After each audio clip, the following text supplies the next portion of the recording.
खाने में वासु, आप अभी पॉलिटिक्स की भी बात कर रहे थे, आपके इनपुट्स की रिक्वायरमेंट होगी। एक और ब्रेकिंग न्यूज है हमारे पास। We just putting this out for our viewers as we are now learning of a very strong statement that has been made by the Madhya Pradesh Chief Minister Mohan Yadav. He's targeted MK Stalin government in Tamil Nadu over the cough syrup mishap. Madhya Pradesh is paying the price for the negligence of the Tamil Nadu government, says Yadav.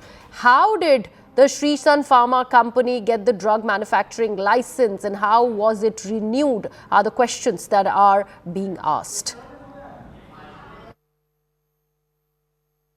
ये बात सही है कि जहाँ दवाई बनी है हमारी पुलिस ने आज वहाँ जाके दबोचा भी है, लेकिन तमिलनाडु सरकार के द्वारा जिस प्रकार से पूरी सहयोग करना चाहिए उसमें वो सहयोग नहीं कर रहे हैं। हमारी सरकार किसी को छोड़ने वाली नहीं है।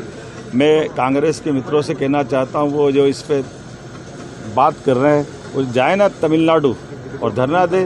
फैक्ट्री जहाँ से बनी उन्होंने ड्रग लाइसेंस कैसे दिया, एक बार उसको लाइसेंस दिया था तो वो लाइसेंस दोबारा कैसे रिन्यूअल कर दिया, छोटी सी जगह में इतनी बड़ी फैक्ट्री कैसे बना दी। वासु, आप पॉलिटिक्स की बात कर रहे थे। ये एक चीफ मिनिस्टर का दूसरे चीफ मिनिस्टर को टारगेट करने का एक बहुत ही बड़ा एग्जाम्पल है, कंसिडरिंग हम इतने सारे बच्चों की जिनकी जानें चली गई हैं उनकी बात कर रहे हैं।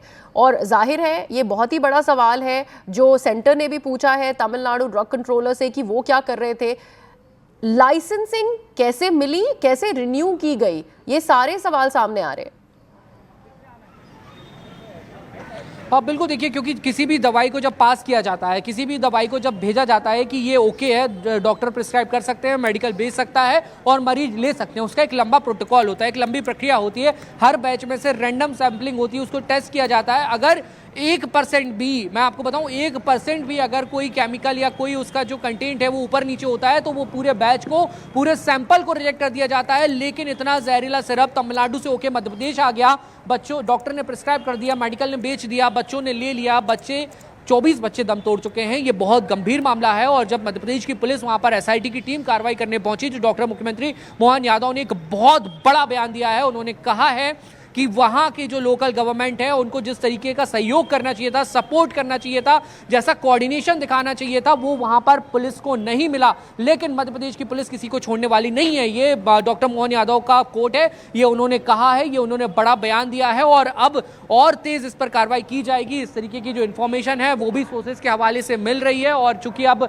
रंगनाथ गोविंदम को मध्य प्रदेश लाया जा चुका है, भोपाल लाया जा चुका है, अभी कोर्ट में पेशी होगी, पेशी के बाद रिमांड मिलेगी और जब पूछताछ होगी तो और बड़े खुलासे जो हैं वो इस पूरे मामले में होंगे। सीएम ये भी कह रहे थे कि कांग्रेस जाए और वहां पर जाकर विरोध करे, ये भी उनका बड़ा स्टेटमेंट है। वो इसलिए सामने आया क्योंकि कल पूरे स्टेट में कांग्रेस ने बड़ा प्रोटेस्ट किया है, सरकार को आड़े हाथों लिया है, सरकार और सिस्टम पे, प्रशासन पे एक सवाल खड़े करने का काम किया, कैंडल मार्च निकाली हो। तो मुख्यमंत्री ने वहां पर वो भी एक बात कही है कि जाएं आप, जब तमिलनाडु की सरकार सपोर्ट नहीं कर रही है तो आप जाएं वहां पर जाके धरने पर बैठें और वहां पर जाके विरोध करने का काम करें।